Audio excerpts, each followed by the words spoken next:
जितनी सच्चाई इस बात में है कि हिंदू धर्म संप्रदायों का मिश्रण है, उतना ही सच यह भी है कि यह धर्म विभिन्न जातियों से मिलकर बना है। परंतु जितना ध्यान संप्रदायों के अध्ययन पर दिया गया है, उससे आधा भी जातियों के अध्ययन पर नहीं दिया गया। यह जितनी दुर्भाग्य की बात है, उतनी ही विचित्र भी। संप्रदायों ने भी भारत के इतिहास में उतनी ही भूमिका निभाई है जितनी जातियों ने। दरअसल जिस प्रकार कुछ जातियों ने भारत का इतिहास रचा है, उसी प्रकार संप्रदायों को भी उसमें योगदान है। जितने संप्रदायों से मिलकर हिंदू धर्म बना है, वे असंख्य हैं। उन सब का उद्भव पता लगाना असंभव है और इस पंथों की तुलना करना इस अध्याय की परिधि में नहीं आ सकता। हम इतना ही कह सकते हैं कि उनमें से कुछ अति महत्वपूर्ण पंथों को ही देख और तत्व संबंधी समस्याओं पर विचार करेंगे। भारतीय इतिहास में इनमें से तीन अति महत्वपूर्ण हैं। एक वह है जो ब्रह्मा से संबंध है, दूसरा विष्णु से और तीसरा पंथ शिव अथवा महेश का अनुयायी है। जिन्होंने इन पंथों के इतिहास का अध्ययन किया है, निम्नांकित प्रश्न उन्हें झकोड़ कर रख देगा। बौद्धों की रचना चुल्ल निदेश में तत्कालीन भारत के विभिन्न पंथों का संकेत दिया है। हम इन्हें संप्रदाय और पंथों में निम्नलिखित रूप में विभाजित करेंगे। यहाँ पर दोस्तों एक श्रृंखला दी है जिसको मैं स्क्रीनशॉट के माध्यम से वीडियो में दिखा रहा हूँ। आप उसमें इन चीज़ों को देखें कि कितने संप्रदाय थे, उनके मत का तत्व के साथ। त्रिदेवों के पंथों की उपयुक्त सूची में विभिन्न देवों के पंथों के साथ तुलना से दो निष्कर्ष निकलते हैं। एक निष्कर्ष यह है कि ब्रह्मा और महेश की उपासना नई कपोल कल्पना है जो चुल्ल निदेश के बाद आरंभ हुई। दूसरा निष्कर्ष यह है कि सभी पुरानी आस्थाएं लुप्त हो गईं। इस अद्भुत परिवर्तन का कारण स्पष्ट है कि नई पद्धति उस समय तक प्रचलित नहीं हो सकती थी जब तक कि ब्राह्मण उनका प्रचार न करते। साथ ही यदि ब्राह्मण उनके प्रचार से हाथ नहीं खींच लेते तो पुरानी पद्धति लुप्त नहीं हो सकती थी। इतिहास के विद्यार्थी को जो प्रश्न भ्रम में डालता है वह है कि ब्राह्मणों ने नए पंथों की कल्पना क्यों की, प्राचीन आस्थाओं को तिलांजलि क्यों दे डाली। यह प्रश्न केवल जटिल ही नहीं बल्कि विद्वानों को भ्रम में डाल सकता है कि इस उथल पुथल में इंद्र जैसे देवताओं का भी लोप हो गया। इंद्र एक वैदिक देवता है। वैदिक देवताओं में वह महानतम है। यदि हजारों साल तक भी नहीं तो सैकड़ों वर्षों तक ब्राह्मणों ने इंद्र की परम देव के रूप में पूजा और स्तुति की। वह क्या वजह थी कि ब्राह्मणों ने इंद्र की अवहेलना करके ब्रह्मा, विष्णु और महेश की पूजा आरंभ कर दी। ब्राह्मणों द्वारा आस्थाएं बदल देने का कारण आध्यात्मिक था अथवा व्यवसायिक। शिव कौन थे जिन्हें इंद्र के स्थान पर अपना लिया गया। दक्ष प्रजापति का यज्ञ, उसमें शिव की भूमिका शिव के विषय में महत्वपूर्ण प्रकाश डालती है। कथा इस प्रकार की है कि राजा दक्ष ने हिमालय पर कहीं एक यज्ञ किया। इस यज्ञ में देव, दानव, पिशाच, नाग, राक्षस और ऋषि सभी सम्मिलित हुए, परंतु दक्ष ने शिव को आमंत्रित नहीं किया, इसलिए वे नहीं आए। एक ऋषि दधीचि ने दक्ष की भर्त्सना की कि शिव को क्यों निमंत्रित नहीं किया और यज्ञ करना चाहते हो। दक्ष ने शिव को आमंत्रित करने से इनकार कर दिया और कहा, मैंने आपके रुद्र जैसे बहुत से देखे हैं, आप जाइए, मैं शिव को कुछ नहीं समझता। दधीचि ने कहा, तुमने शिव के विरुद्ध षड्यंत्र किया है, ध्यान रखना तुम्हारा यज्ञ सफल संपन्न नहीं होगा। महादेव ने यह सुना तो उसने अपने मुख से एक राक्षस उत्पन्न किया और राक्षस ने दक्ष के यज्ञ का विध्वंस कर दिया। इससे पता चलता है कि एक समय ब्राह्मण शिव को पूज्य देवता नहीं मानते थे, या इससे पता चलता है कि शिव ब्राह्मणों की यज्ञ प्रथा के विरुद्ध थे। आर्यों और अनार्यों के बीच भिन्नता संस्कृति के आधार पर थी, जातीय आधार पर नहीं। सांस्कृतिक भेद दो बिंदुओं पर था। आर्य चातुर्वर्ण में विश्वास रखते थे, अनार्य इसके विरुद्ध थे। दक्ष के यज्ञ के विषय में इन तथ्यों के संदर्भ में यह स्पष्ट है कि शिव एक अवैदिक और अनार्य देव थे। प्रश्न यह है कि वैदिक संस्कृति के स्तंभ ब्राह्मणों ने शिव को देवता कैसे मान लिया। एक विद्वान के मस्तिष्क को उलझा देने वाला तीसरा प्रश्न यह परिवर्तन और संशोधन है जिसे ब्राह्मणों ने शिव और विष्णु के मौलिक स्वरूप में कर डाला। हिंदू इससे परिचित नहीं कि शिव एक अवैदिक और अनार्य देवता है। वे उन्हें वेदों में उल्लेखित रुद्र के साथ जोड़ते हैं। इसी कारण हिंदुओं का रुद्र शिव के समान है। यजुर्वेद की तैत्तिरीय संहिता में एक मंत्र है जिसमें रुद्र की स्थिति है। इस मंत्र में रुद्र अर्थात शिव को चोरों, दस्युओं, डकैतों के देवता के रूप में वर्णित किया गया है। उन्हें पतितों, कुम्हारों और लोहारों का राजा बताया गया है। प्रश्न यह है कि ब्राह्मणों ने चोरों, डाकुओं के राजा को अपना परम देव कैसे मान लिया। रुद्र के चरित्र के संबंध में भी एक परिवर्तन हुआ जिसमें ब्राह्मणों ने अपना देव शिव मानकर किया था। अश्वलायन गृह सूत्र में रुद्र की उपासना की समुचित विधि बताई गई है। इसके अनुसार शिव की उपासना में वृषभ बलि दी जाती है। इस सूत्र में बलि की ऋतु और नक्षत्र का भी उल्लेख है। इसमें गृहस्थों से कहा गया है कि वे अपने बाड़े के सर्वश्रेष्ठ वृषभ का चयन करें। उसका रंग भी बताया गया है और कहा गया है कि वह मोटा ताजा होना चाहिए। उसे चावल के मांड और जौ के पानी से छका दिया जाना चाहिए, तब इसका वध किया जाए और रुद्र के नामों का उच्चारण कर उसे बलि चढ़ा दिया जाए। उसकी पूंछ, खाल और पैर अग्नि को सौंप दिए जाए। स्पष्ट है कि रुद्र एक हिंसक देव था जिसके लिए जीव बलि आवश्यक थी। प्रश्न यह है कि ब्राह्मणों ने शिव से मांसाहार क्यों छुड़वा दिया और उन्हें शाकाहार क्यों बना दिया। हिंदू भारत भर में बिना लज्जा और पश्चाताप के लिंग पूजा अर्थात शिष्ण पूजा का महत्व स्वीकारते हैं। लिंग पूजा शिव से जुड़ी और सामान्यतः यह कहा जाता है कि शिव की सच्ची पूजा की विधि शिवलिंग पूजा ही है। क्या लिंग पूजा का संबंध शिव से सदा था? प्रोफेसर दांडेकर के लेख विष्णु इन द वेदास में एक रोचक तथ्य दिया गया है। प्रोफेसर दांडेकर कहते हैं, इस संबंध में सर्वाधिक महत्वपूर्ण शब्द सिपी विस्प है। इसका वेद में विष्णु के संबंध में विशेष उल्लेख है। जिस छंद में यह शब्द आया है वह ऋग्वेद के 799, 77, 105, 6 और जानबूझकर इस शब्द का अर्थ दुर्बोध सा रखना ही इसका उद्देश्य है। वैदिक मंत्र दृष्टाओं ने जानबूझकर विष्णु के स्वभाव संदर्भ में बड़े चतुराई से छिपाकर सीपी विश्व शब्द का प्रयोग किया है। इस शब्द की व्याख्या के लिए अनेक प्रयास किए गए, परंतु कुछ एक ने ही दार्शनिक पक्ष से संतुष्ट करने का प्रयत्न किया, लेकिन विष्णु के सही चरित्र का वर्णन नहीं हुआ। भाषा शास्त्र की दृष्टि से सेप शब्द को सिपी से अलग नहीं किया जा सकता। इसी प्रकार सीप शब्द जिसकी मूल धातु प्राकृतिक छेप लैटिन उइस, पपूस, सेपियो आदि मिलता है। यहाँ तक कि निरुक्त में भी संकेत से इस विचार की पुष्टि होती है, यद्यपि इसकी असली व्याख्या स्पष्ट नहीं। इसी के साथ इस शब्द का मूल यह आवाज देता है कि पूरे शब्द का अर्थ परिवर्तनशील लिंग, फूला हुआ और सिकड़ा हुआ लिंग।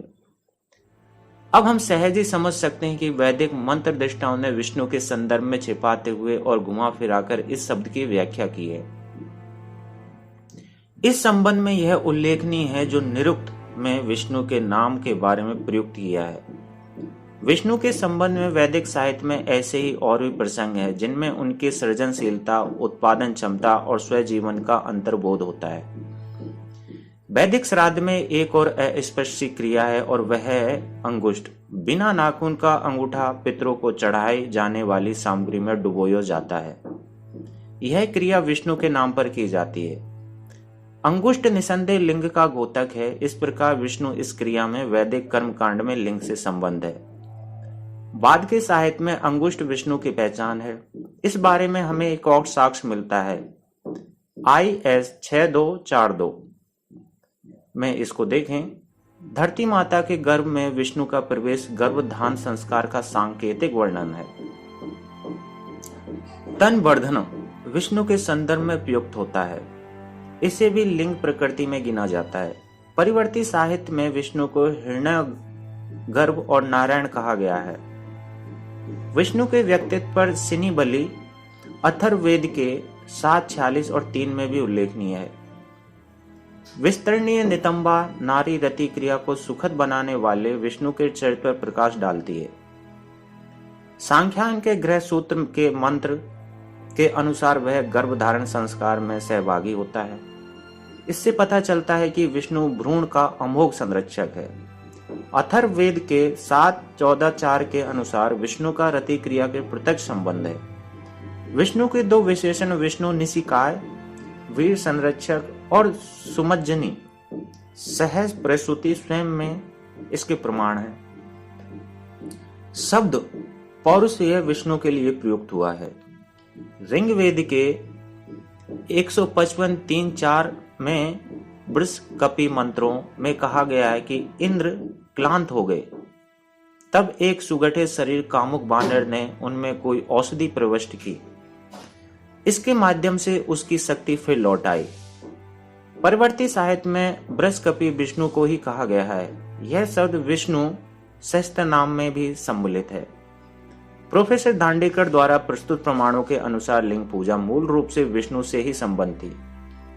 पुराणों में लिंग पूजा विष्णु से नहीं जुड़ी हुई है। पुराणों में इसे शिव के साथ जोड़ दिया गया। यह एक आश्चर्यजनक परिवर्तन है। विष्णु जो आरंभ से ही लिंग पूजा से संबंधित थे, उनका संबंध इससे तोड़ दिया गया और शिव का लिंग पूजा से कोई लेना देना ही नहीं था, वह उनके मत्थे मढ़ दी गई। प्रश्न यह है कि ब्राह्मणों का क्या इरादा था जो विष्णु को लिंग पूजा से मुक्त करके शिव को इसके साथ लपेट दिया। अब अंतिम प्रश्न यह है कि ब्रह्मा, विष्णु और महेश के परस्पर संबंधों के संदर्भ में इससे बढ़कर कोई बात नहीं हो सकती, जो भगवान दत्तात्रेय के जन्म के विषय में है। संक्षेप में कहानी इस प्रकार की है कि एक बार तीनों देवों की पत्नियां सरस्वती, लक्ष्मी और पार्वती एक स्थान पर बैठी बात करती थी। तभी नारद जी प्रकट हुए। वार्ता के बीच एक प्रश्न उठा कि संसार में सबसे बड़ी पतिव्रता नारी कौन है। नारद ने कहा कि अत्रि ऋषि की पत्नी अनसुईया सबसे बड़ी सती है। तीनों देवियां इससे चमक उठी और प्रत्येक ने अपने आप को सबसे बड़ी पतिव्रता नारी बताया। नारद जी नहीं माने और उनमें से प्रत्येक के व्यभिचार के अनेक प्रसंग प्रस्तुत किए। वे शांत तो हो गई, परंतु भीतर ही भीतर प्रतिशोध की भावना प्रबल हो उठी। वे अनसुईया के मुकाबले अपनी स्थिति बताना चाहती थी। उन्होंने सोच विचार कर षड्यंत्र रचा कि अनसुईया के साथ अवैध संभोग कराकर उनका शील भंग कराया जाए। अपनी योजना के अनुसार तीनों देवियों ने अपने पतियों को शाम को घर लौटने पर दोपहर में नारद के साथ हुए संवाद का जिक्र किया और बताया कि नारद ने उन्हें किस प्रकार लज्जित किया है और अपनी पत्नियों के अपमान के कारण वे ही हैं। यदि उन्होंने अनसुईया के साथ व्यभिचार किया होता तो वह भी उनकी श्रेणी में आ जाती और नारद को उनका अपमान करने का अवसर न मिलता। उन्होंने अपने पतियों से पूछा कि क्या वे अपनी पत्नियों का ख्याल रखते हैं। यदि हाँ, तो क्या वह उनका कर्तव्य नहीं कि वे अनसुईया का शील भंग करने के लिए तुरंत प्रस्थान करें और उसे सतीत्व के उस शिखर से नीचे धकेल दें जिस पर उसे नारद ने बैठाया बताया है। देवता सहमत हो गए कि यह उनका कर्तव्य और वे इससे मुंह नहीं मोड़ सकते।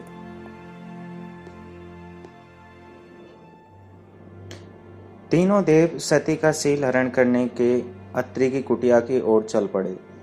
इन तीनों ने ब्राह्मण भिक्षुओं का वेश धारण किया। जब वे वहां पहुंचे, अत्रि बाहर गए हुए थे। अनसुईया ने उनका स्वागत किया और उनके लिए भोजन तैयार किया। जब भोजन तैयार हो गया तो अनसुईया ने उनसे आसन पर बैठकर भोजन करने के लिए कहा। तीनों देवों ने उत्तर दिया कि वे उसी स्थिति में उसके घर भोजन करेंगे जब वह निर्वस्त्र होकर भोजन परोसेगी। प्राचीन भारत में आतिथ्य का नियम था कि ब्राह्मण भिक्षु असंतुष्ट होकर न लौटे, वह जो मांगे उसे दिया जाए। इस नियम के अनुसार अनसुईया निर्वस्त्र होकर भोजन परोसने को सहमत हो गई। जब वह इस स्थिति में भोजन परोस रही थी तो अत्रि आ गए। जब उन्होंने अत्रि को आते हुए देखा तो वे नवजात शिशु बन गए।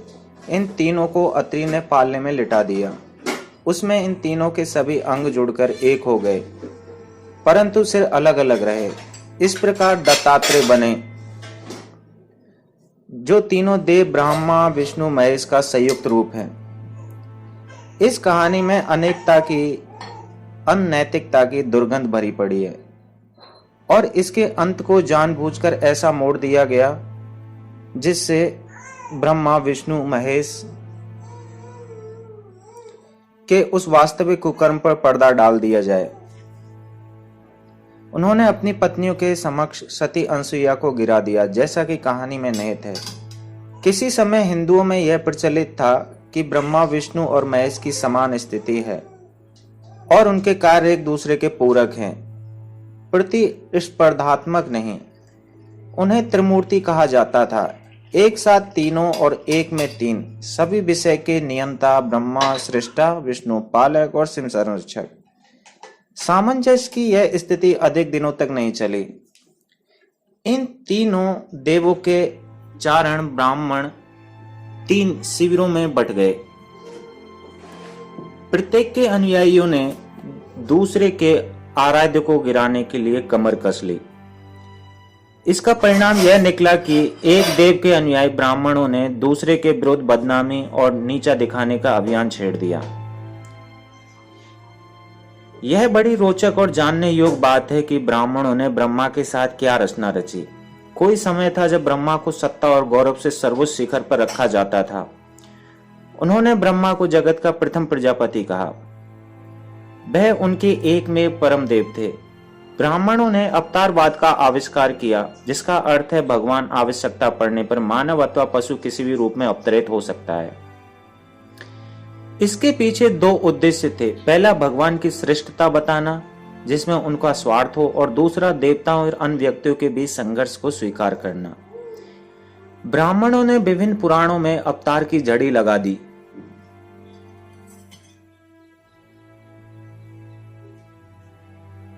और प्रत्येक पुराण ने विभिन्न अवतारों की अलग अलग रचना की, जो निम्नलिखित सूची में दर्शाई गई है। दोस्तों, यहाँ पर हरिवंश पुराण, नारायण आख्यान, वारा पुराण, वायु पुराण और भगवत पुराण के अनुसार इनके जितने भी अवतार थे उनकी एक श्रृंखला दी गई है, जिसमें स्क्रीनशॉट के माध्यम से आपको वीडियो में दिखाता हूं।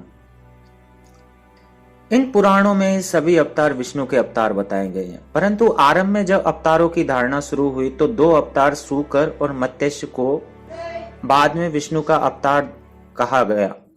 पहले ये ब्रह्मा के माने जाते थे। जब ब्राह्मणों ने शिव और विष्णु को भी ब्रह्मा के समान पद देना स्वीकार कर लिया तो भी फिर से उन्होंने ब्रह्मा की सत्ता विष्णु और शिव के ऊपर माननी आरंभ कर दी। ब्राह्मणों ने उन्हें शिव का जनक बताया और प्रचारित किया कि यदि विष्णु सृष्टि के प्रलयन करता है तो वे सभी ब्रह्मा की आज्ञा से ही कार्य संपादन कर रहे हैं। देवों की एकाधिक संख्या होने के कारण उनके बीच सदैव संघर्ष की स्थिति विद्यमान रहती थी और विवाद निपटाने के लिए किसी मध्यस्थ और निर्णायक देव की आवश्यकता थी। पुराणों में ऐसे संघर्ष यहाँ तक कि देवताओं के बीच युद्ध की कहानियां भी भरी पड़ी हैं और रुद्र और नारायण के बीच तथा कृष्ण और शिव के बीच संघर्ष हुआ। इन संघर्षों के समय ब्राह्मणों ने ब्रह्मा को मध्यस्थ बना डाला।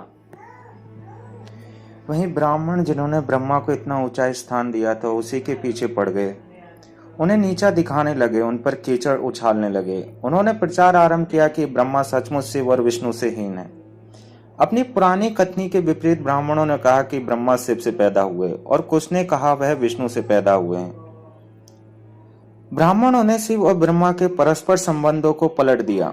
अब ब्रह्मा के पास मोक्ष देने का अधिकार नहीं रहा, शिव ही मुक्ति दे सकते हैं। ब्रह्मा एक साधारण देवता बन गया जो मोक्ष के लिए शिव और शिवलिंग के उपासक हो गए। उन्होंने ब्रह्मा को शिव का सारथी बना डाला। ब्राह्मणों को ब्रह्मा का स्थान गिराए जाने से अभी संतोष नहीं हुआ। उन्होंने हद दर्ज तब कर दी जब उसको बदनामी के लिए उन्होंने एक कहानी उछाल दी कि ब्रह्मा ने अपनी पुत्री सरस्वती से बलात्कार किया। यह कथा भागवत पुराण में दोहराई गई है। हे क्षत्रियो, हमने सुना है कि स्वयंभू के मन में अपनी अबला और मोहक पुत्री बाज के प्रति कामुकता जगी, जिनके मन में उसके प्रति काम भाव नहीं था। ऋषियों मारीची के नेतृत्व में मुनियों और उनके पुत्रों ने अपने पिता के कुकर्म पर उन्हें फटकारा। तुमने ऐसा किया जो तुमसे पहले किसी ने नहीं किया, न तुम्हारे बाद कोई ऐसा करेगा। विधाता होते हुए क्या तुम्हें अपनी पुत्री से विषय भोग करना चाहिए था? अपने उन्माद को क्या तुम रोक नहीं सकते थे? संसार के तुम्हारे जैसे गौरवशाली व्यक्ति के लिए प्रशंसनीय नहीं है, जिनके कार्यों की मर्यादा के कारण व्यक्ति का आनंद प्राप्त होता है। जिस विष्णु की दीप्ति से ब्रह्मांड प्रकाशित होता है, जो उसी से फूटती लौ है, वही विष्णु धर्मपरायण को बनाए रखे। अपने पुत्रों के व्यवहार को देखकर जो प्रजापतियों के स्वामी को ऐसा कह रहे थे, वे शर्म से गड़ गए और अपने शरीर का विखंडन कर दिए। उसके भयानक अवशेष उस क्षेत्र में फैल गए और वहीं कोहरे के नाम से विख्यात हो गए। ब्रह्मा के विरुद्ध ऐसा अपकर्ष एवं अपमानजनक आक्रमण होने से वे तिरस्कृत हो गए। इसमें कोई आश्चर्य नहीं कि भारत में उनकी उपासना लुप्त हो गई और वे औपचारिक रूप से ही त्रिमूर्ति में सहयोगी रह गए। ब्रह्मा के मैदान से बाहर हो जाने पर रह गए शिव और विष्णु। ये दोनों भी कभी शांति से नहीं बैठे। दोनों के बीच प्रतिस्पर्धा संघर्ष जारी रहा। आइए देखें इस प्रचार युद्ध में उन्होंने अपने विपक्षियों की क्या गत बनाई। कोई सा भी पक्ष अपने विरोधी देव का पंथ समाप्त करने में सफल न हो सका। शिव और विष्णु की उपासना जारी रही और फलती फूलती रही। इसके बावजूद कालांतर में अनेक पंथ अस्तित्व में आए और उनको कभी राहु ने नहीं ग्रासा। इसका प्रमुख कारण यह है कि ब्राह्मणों ने धुआंधार प्रचार और प्रति प्रचार जारी रखा। प्रचार तंत्र किस प्रकार चलता रहा वह कुछ निम्न उदाहरणों से जाना जा सकता है। विष्णु वैदिक देवता सूर्य से संबंध है और शिव भक्त उनका संबंधी अग्नि से जोड़ते हैं। इसका आशय यह प्रकट करना था कि यदि विष्णु का उद्गम वैदिक है तो शिव का उद्भव भी वैदिक है। जन्म के आधार पर कोई भी एक दूसरे से घटकर नहीं। शिव विष्णु से बड़े हो गए और विष्णु इनसे कम न हो। विष्णु के सहस्त्र नाम है तो शिव के भी सहस्त्र नाम होने चाहिए और ऐसा ही हुआ। विष्णु के अपने प्रतीक हैं, इस प्रकार शिव के भी होने चाहिए और उनके अपने प्रतीक हैं। महिमा मंडन के लिए एक देव के भक्तों ने जिस प्रकार पक्ष में प्रचार किया उसके उत्तर में दूसरे ने भी अपने पक्ष में वैसा ही प्रति प्रचार किया। गंगा अवतरण का प्रसंग एक उदाहरण है। शिव भक्ति उसकी उत्पत्ति शिव की जटाओं से मानते हैं, परंतु वैष्णव इसे मानने को तैयार नहीं थे। उन्होंने एक और कथा गढ़ डाली। वैष्णवों के आख्यान के अनुसार पतित पावनी गंगा बैकुंठ अर्थात विष्णु के निवास से निकलती है और उनका उद्गम विष्णु के चरणों से है और कैलाश पर आकर वह शिव के मस्तिष्क पर उतरती है। इस कथा के दो निष्कर्ष हैं। प्रथम यह कि गंगा का उद्गम विष्णु के चरण से है, शिव की जटा से नहीं। फिर शिव का पद विष्णु से नीचे है क्योंकि उनके मस्तिष्क पर गंगा की धारा विष्णु के चरण से निकलती है। दूसरा उदाहरण देखें तो देवों और असुरों द्वारा सागर मंथन का। उन्होंने मंदराचल पर्वत को मथानी बनाए और शेषनाग को रस्सी। विष्णु ने कूर्म अवतार लिया और पृथ्वी को अपनी पीठ पर धारण किया तथा मंथन के समय उसके स्पंदन को नियंत्रण किया। यह कथा विष्णु की महिमा बढ़ाने के लिए रची गई। शिव का स्थान इसमें गौड़ है। इसके अनुसार समुद्र मंथन से 14 रत्न निकले। इनमें से हलाहल एक था। यदि कोई इस हलाहल का पान न करता वह समस्त विश्व को नष्ट कर सकता था। शिव भी इसके पान के लिए तत्पर हुए और इससे यह संकेत मिलता है कि विष्णु द्वारा दोनों ही विरोधी समूह देव और असुरों का सागर मंथन की अनुमति देकर विश्व के विनाश के द्वार खोल दिया गया था। उन्होंने अविवेक पूर्ण कार्य किया। शिव की महिमा बताई गई कि उन्होंने विष पान करके विष्णु की करतूत से होने वाले अनिष्ट से विश्व को बचा लिया। तीसरा उदाहरण भी यह स्पष्ट करता है कि विष्णु मूर्ख थे और शिव ने ही अपनी विलक्षण बुद्धिमत्ता और पराक्रम से विष्णु को उसकी करनी से त्राण दिलाया। यह कथा अक्रासुर की है। अक्रूर वृक्ष के मुख वाला एक राक्षस था। इसके बावजूद वह नियमित वेद से वेद पाठ करता और भक्ति कर्म करता। विष्णु इससे अत्यंत प्रसन्न हो गए और उन्होंने मनचाहा वरदान देने का वचन देने को मान गए। अक्रासुर ने वर मांगा कि त्रिलोक का कोई प्राणी उससे अधिक शक्तिशाली ना हो और न ही उसे कोई मार सके। विष्णु ने उसे वरदान दे दिया, परंतु वह इतना ढीठ हो गया कि जब उसने देवताओं को त्रास किया तो वे छिप गए और वह विश्व का शासक बन बैठा। असुर के अत्याचारों से लाचार विष्णु काली तट पर चिंतित बैठे थे। उनका रोष स्पष्ट दिख रहा था। उनकी आंखों के सामने ऐसे आकार का जीव प्रकट हुआ जो पहले त्रिलोक में विद्वान नहीं था। वह रौद्र रूपी महादेव थे जिन्होंने क्षण भर में विष्णु को त्राण दिलाया। इसके जवाब में भस्मासुर की कथा प्रचलित हुई जिसमें शिव को मूर्ख बताया गया है और विष्णु उसके परित्राण करता दिखाए गए हैं। भस्मासुर ने शिव को एक वरदान के लिए प्रसन्न कर दिया। वरदान यह था कि भस्मासुर जिसके भी सिर पर हाथ फिराएंगे वह भस्म हो जाएगा। शिव ने वरदान दे दिया। भस्मासुर ने शिव के वरदान से उन्हीं को भस्म करने की ठानी। शिव भयभीत होकर भागे और विष्णु के पास पहुंचे। विष्णु ने मोहिनी रूप धारण किया, भस्मासुर के पास गए। वह उन्हें देखकर आसक्त हो गए। मोहिनी रूपी विष्णु ने कहा कि वह एक शर्त पर उसकी हो जाएगी, जैसे जैसे वह क्रिया करें वैसे ही भस्मासुर अनुसरण करे। विष्णु ने इस प्रकार भस्मासुर का हाथ उसके सिर पर रखवा दिया। परिणाम यह निकला कि भस्मासुर का काम तमाम हो गया और विष्णु को यह श्रेय मिला कि उन्होंने शिव को उसकी मूल के संभावित विनाश से बचा लिया। इन देवताओं के बीच इस प्रश्न में प्रतिस्पर्धा का शत्रुता का ज्वलंत प्रमाण मिलता है कि पहले कौन जन्मा। एक कथा स्कंद पुराण में आती है। स्कंद पुराण कहता है कि विष्णु देवी के वक्ष स्थल पर सो रहे थे। उनकी नाभि से कमल प्रकट हुआ और वह पुष्प जल की सतह पर आ गया। उसमें से ब्रह्मा प्रकट हुए। उन्होंने जब यह देखा कि इस अनंत में कोई जीव नहीं, तो उन्होंने सोचा सर्वप्रथम वे ही उत्पन्न हुए हैं, और इस प्रकार उन्हें स्वयं को भावी सृष्टि से पूर्व जन्मा बताया। फिर भी यह विश्वास करने के लिए उनकी प्रभु सत्ता को चुनौती कौन दे सकता है। उन्होंने कमल नाल को खींचा तो विष्णु को सोता हुआ पाया। उन्होंने जोर से पूछा, तू कौन है? विष्णु ने कहा, मैं प्रथम जन्मा हूँ। और जब ब्रह्मा ने अपने को पूर्व जन्मा बताया तो दोनों में युद्ध छिड़ गया। तभी महेश प्रकट हुए और कहा, पहले मेरा जन्म हुआ है, परंतु मैं तुम दोनों में से किसी के लिए यह स्थिति त्यागने के लिए तैयार हूँ। जो मेरी शिखा तक पहुंचे अथवा मेरे पांवों के तलों तक। ब्रह्मा तुरंत तैयार हो गए, किंतु वे थक गए थे, पर बिना बात के प्रयत्न के अनिच्छुक हो गए। इसलिए उन्होंने अपना इरादा त्याग दिया। वे महादेव की ओर मुड़े और कहा, उन्होंने बात पूरी कर दी है, और उनके माथे का मुकुट देख लिया और साक्षी के लिए प्रथम जन्मी गाय को बुला लिया। इस गर्व और झूठ पर शिव को क्रोध आ गया। उन्होंने कहा कि ब्रह्मा की कोई पूजा नहीं होगी और गाय का मुख विकृत हो जाएगा। फिर विष्णु आए। उन्होंने यह स्वीकार किया कि वे शिव के चरण तल तक नहीं देख पाएंगे। तब उन्होंने उनसे कहा कि देवों में वही प्रथम जन्मे और उनका पद सर्वोच्च है। इसके पश्चात शिव ने ब्रह्मा का 5वां मुख काट डाला और इस प्रकार उनका मान भंग हुआ। उनकी शक्ति और प्रभाव क्षीण हो गया। इस कथा के अनुसार ब्रह्मा का यह दावा झूठा था कि उनका जन्म सर्वप्रथम हुआ। इसके लिए वे शिव के दंड के भागी बने। विष्णु को प्रथम जन्मा कहलाने का अधिकार मिला। ब्रह्मा के अनुयायियों ने शिव की सहायता के लिए विष्णु द्वारा ब्रह्मा का स्थान छीन लेने पर बदला लेने की ठानी। इसलिए उन्होंने एक और कथा रच डाली, जिसके अनुसार विष्णु ब्रह्मा के नथनों से सूकर रूप में उत्पन्न हुए और स्वाभाविक रूप से 12 बन गए। विष्णु के 12 अवतार का यह बहुत क्षुद्र विश्लेषण है। देवताओं के बीच खींचातानी ने वही रूप ले लिया जैसे व्यापारियों में प्रतिस्पर्धा पनप जाती है। इसका परिणाम यह निकला कि शैव वैष्णव और वैष्णव शैव को गरियाने लगे। यह तथ्य त्रिदेवों के विषय में है, जिनका परवर्ती इतिहास में जिक्र है कि त्रिदेव को अवधारणा कोई नवीन नहीं थी, यह यास्क से प्राचीन है। अनगिनत देवताओं की संख्या घटाने के उद्देश्य से प्राचीन ब्राह्मणों ने कुछ देवताओं को जड़ काटने का मार्ग अपनाया और शेष से श्रेष्ठ बताने की चेष्टा की। इन प्रमुख देवताओं की संख्या 3 निश्चित की गई है। इनमें से 2 अग्नि और सूर्य थे। तीसरे स्थान के लिए इंद्र और वायु में प्रतिस्पर्धा थी। परिणाम स्वरूप एक त्रिमूर्ति बनी, जिसमें अग्नि, इंद्र और सूर्य थे, अथवा अग्नि, वायु और सूर्य थे। नई त्रिमूर्ति की अवधारणा तो प्राचीन अवधारणा के ही समान थी, किंतु उसके बदले देवता बदल गए। इस त्रिमूर्ति का प्रत्येक देवता नवीन था। ऐसा लगता था प्रथम त्रिमूर्ति के विलुप्त हो जाने के काफी बाद तक किसी नई परंपरा का अस्तित्व नहीं था। चुल्ल निदेश में केरल ब्रह्म वृत्तिका का उल्लेख है, शिव वृत्तिका तथा विष्णु वृत्तिका का कोई चिन्ह नहीं। इसका अर्थ यह हुआ कि चुल्ल निदेश के समय तक शिव और विष्णु की पूजा शुरू नहीं हुई थी।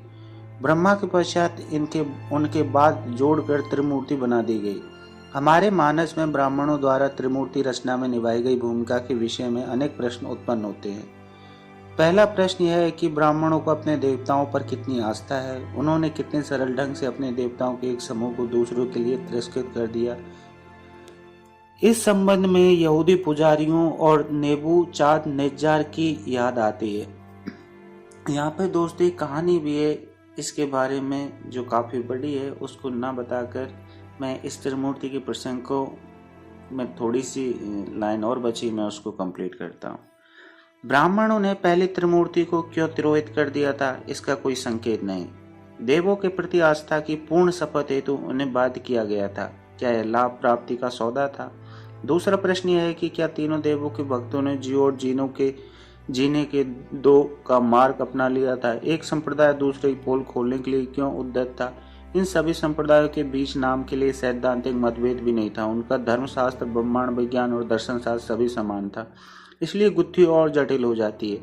क्या यह पांथिक संघर्ष राजनीतिक था? क्या ब्राह्मणों ने धर्म को राजनीतिक बना दिया था? वरना झगड़े का कारण क्या था? दोस्तों, त्रिमूर्ति की पहेली आपको कैसी लगी?